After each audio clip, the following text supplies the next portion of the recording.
Hi, I'm James Dunn. Welcome to the Inside Network.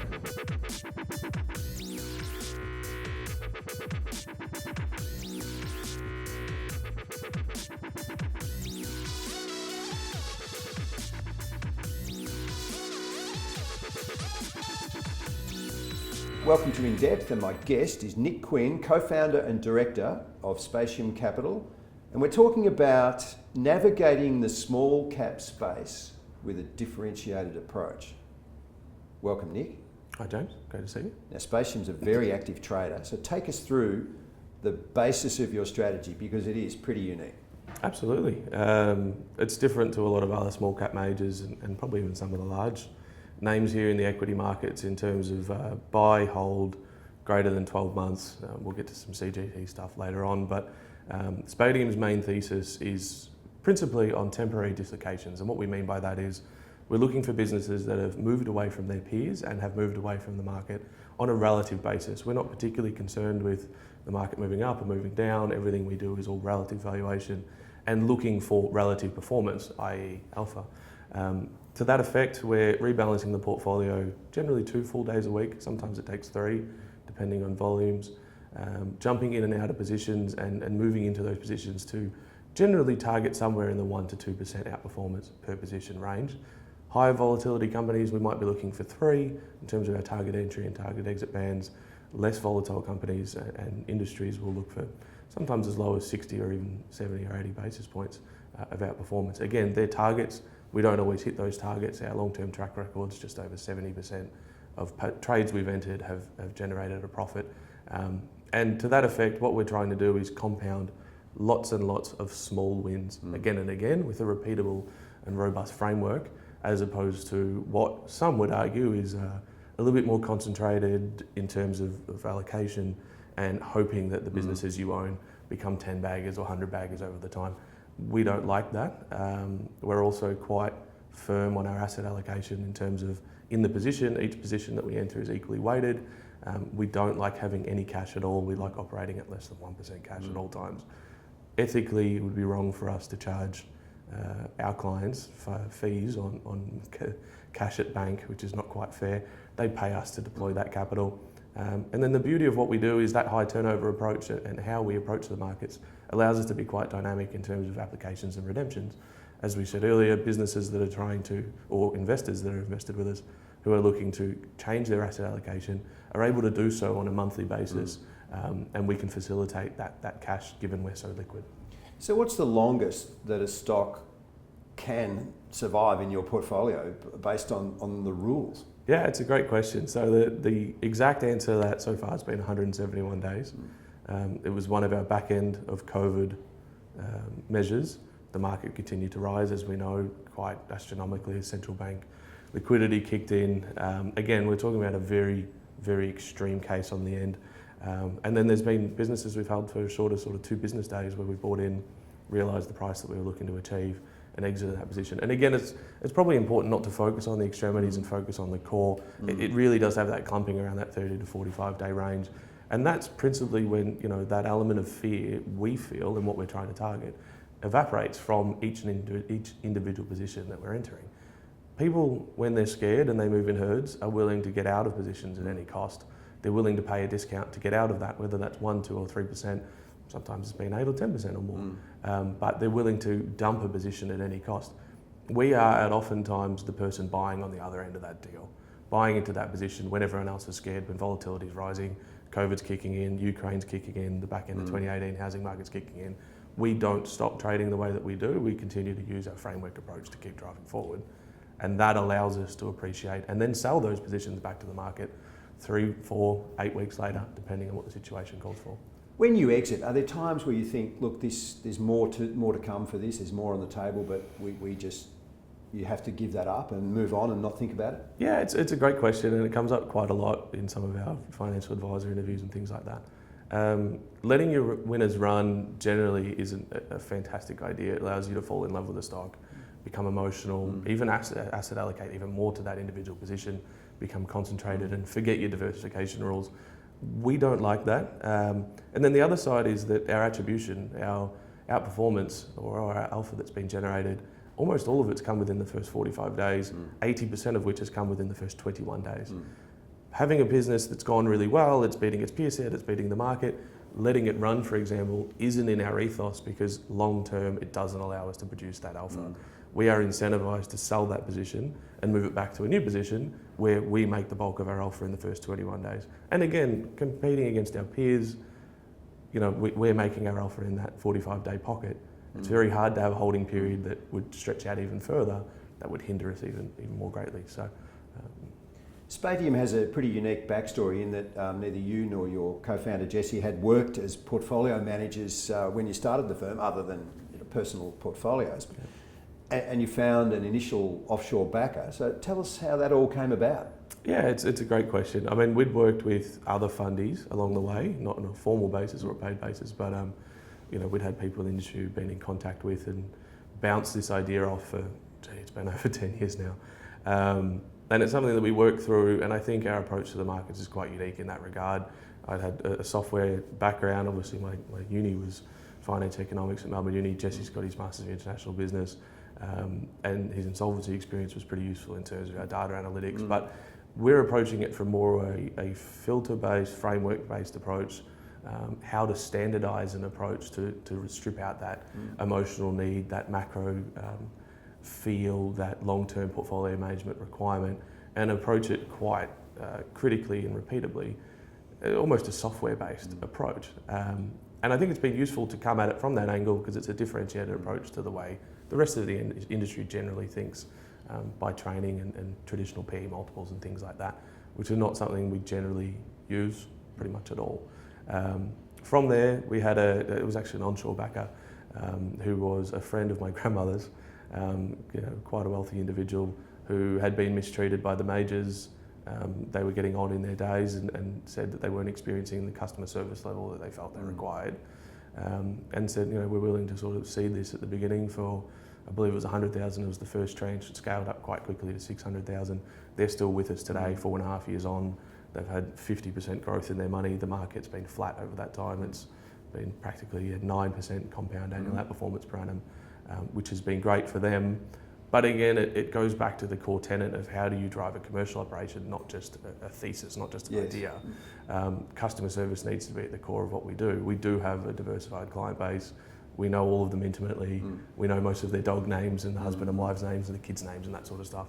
And really, we feel that's how you build a long-term operation rather than trying to scale absolutely as quick as possible. What are the upper and lower parameters in terms of capitalisation? And do you ever make an exception and go outside those? Yeah, absolutely. So our ASX 300 is a hard limit, so we don't go outside that.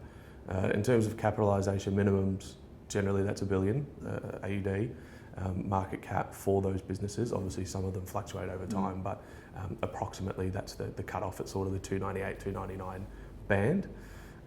To that effect, we've got a rough split out over time of 85% with the 101 to 300 range.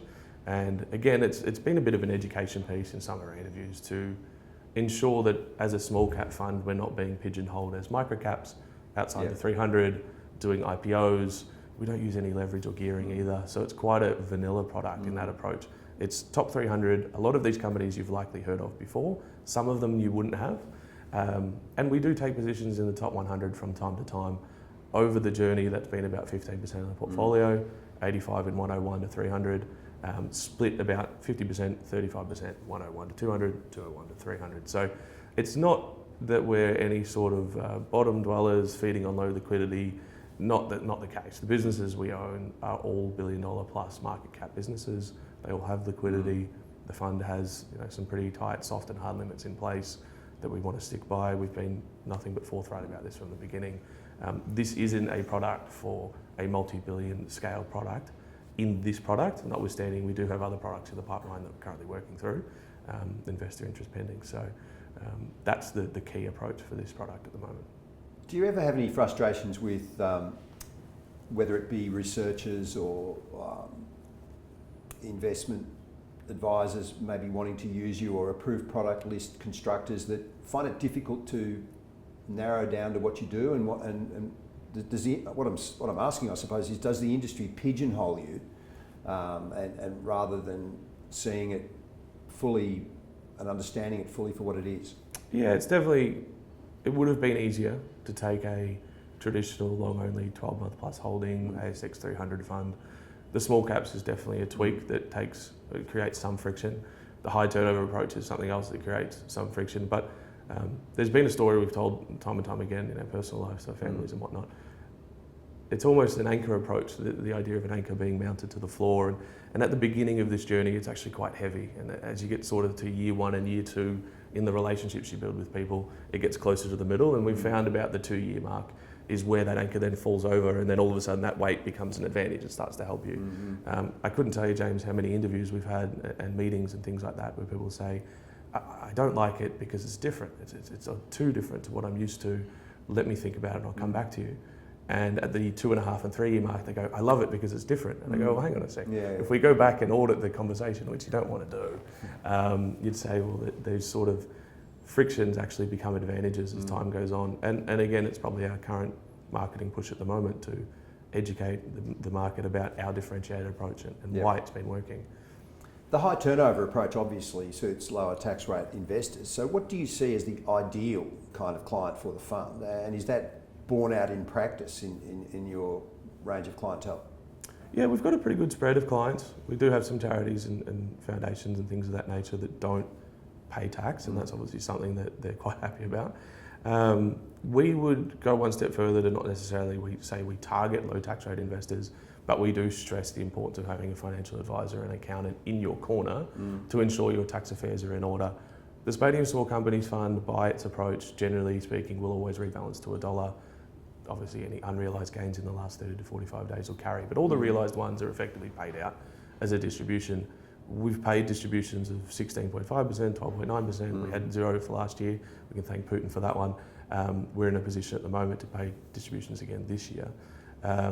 You need to have someone who has their tax affairs in order and realises the importance of that income. Now, charities often need that income or would like to blend that income with other products. They like that. Self-made super fund or even retiree clients are 10% at drawdown, 15% accumulation. Less concerned with the impact of that. High net wealth that are paying 45% are obviously less incentivised to jump involved, but are more likely to have family trust structures and other things in place that help them out. And for that reason, it's probably the reason we're going to stay a wholesale product long term. We don't want mums and dads chipping in 10 or 20 grand, getting a good return. Again, can't promise the future, but based on past results. And then saying, oh, hang on a minute, now we've got to pay 30% to the taxman. We didn't realise that, or we weren't aware of that. So the wholesale approach is probably what suits us for now. There might be a bit of a misconception that you're an aggressive manager, but generally your downside capture ratio shows that you're actually quite defensive. So does that misconception exist and hold you back a bit in terms of marketing the fund? Yeah, it's definitely something that falls into that anchor approach we talked about earlier. There's a lot of individuals who hear small caps and high turnover and automatically assume red flags. This is a big issue. The gents are investing in aggressive manner or concentrated manner, and it takes a little bit of time to educate on our process and see a couple of annual reports and things of that nature and realise we are true to process before becoming comfortable with, this is a fund that's had down capture rate that's in the 60s. We don't have the highest up capture in the world. Our beta is less than the market. Our portfolio variance is less than the market. It is a product that generally would blend well with a more aggressive small cap manager that has a very high beta, high up capture ratio and high down cap, and getting the best of both worlds by blending us two together. There's certainly a piece to that education along the way and demonstrating why rebalancing our portfolio 2 to 3, 4 days a week, buying businesses that are already discounted to our peers, and then constantly rebalancing that approach, that when the bad times come, we're holding the businesses that are already discounted to the peer set. A great sort of stat that we've used along the journey is the first 4 years of the operations of the track record that you see there.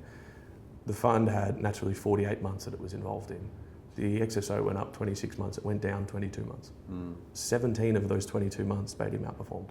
We made a lot of our alpha and a lot of our outperformance during the down months. And it's important to not have investors' mindset set on the GFC, COVID. It's not quite that distant. There's the slowdown of 2018, there's been COVID, there's been the Ukraine issue, inflation still presenting an issue. There might be down months, or there will be down months this year and next year and for every year after that for that matter. And that's where we come and shine. So It's definitely a fund and a product that suits a particular use case and a particular framework in your sort of financial advisory network that can be deployed at different times and for different use cases. It's not necessarily an all-weather product or someone that's right for everybody, as we touched on earlier with the tax stuff, but it will be very useful in certain deployments or as a satellite allocation. So what's the ideal market environment for it? Rising, falling, sideways? Violent swings. High volatility is where Spatium's made its money. Where we've struggled is the back end of 2021. It's an actively managed product. There's brokerage fees to consider, management fees to consider. We need dislocations to find that advantage. 2020, for example, the XSO was up 6%. We were up 32%. A lot of that was generated during March and April of that year. Market fell 23%. We fell 11%. We kept buying. We actually spread the book out a little bit. We got up to 51 companies, and then rebounded in April when the market went up 14%. We went up 24 gross, 21 net. And we made huge alpha in both of those months during that high volatility when others were panicking and selling at a discount. We kept going. The more violent markets become over time, it's good for us. High inflation, investor confusion, the current climate is quite good for us. What we're maybe concerned about is prolonged years of low volatility, nice and calm. We don't forecast that happening, as we touched on earlier. There's an issue generally every sort of 2 or 3 years. But yeah, that's our expectations. It's not going back to mundane volatility anytime soon, though, is it? Doesn't feel like it. Yeah, the world keeps getting crazier. ChatGPT is just on the horizon. It's going to disrupt industries. We could probably sit here for another hour talking about the. We could. Do you encounter non-human activity in the market much, and does that help or hinder you? We definitely see non-price discovery trading. And what we mean by that is the clear issue that passive money has presented. There's no price discovery. Stocks are being bought because they're legally compelled to buy or sell on redemptions. There's no thought involved in that trading decision. These passive money movements help to amplify issues that investors had already had, as we touched on before we turned live. These herd mentality and these volumes that we see are helping to push dislocations further than they probably did 10 or 15 years ago, which is great for us. It allows us to capture slightly higher alpha on that. But there is price discovery when that's happening, but it's probably, in your view, a mispriced discovery. Absolutely, an overreaction of sorts, and the passive selling that could be occurring on that day amplifies the distance at which that volumes might have otherwise been. Is it a fun approach to have? Do you have fun doing it? Absolutely. This is the best job I've ever had. Yeah. I've been talking to Nick Quinn, co-founder and investment director at Spatium Capital. Thanks very much, Nick. Thanks, James. Pleasure having you.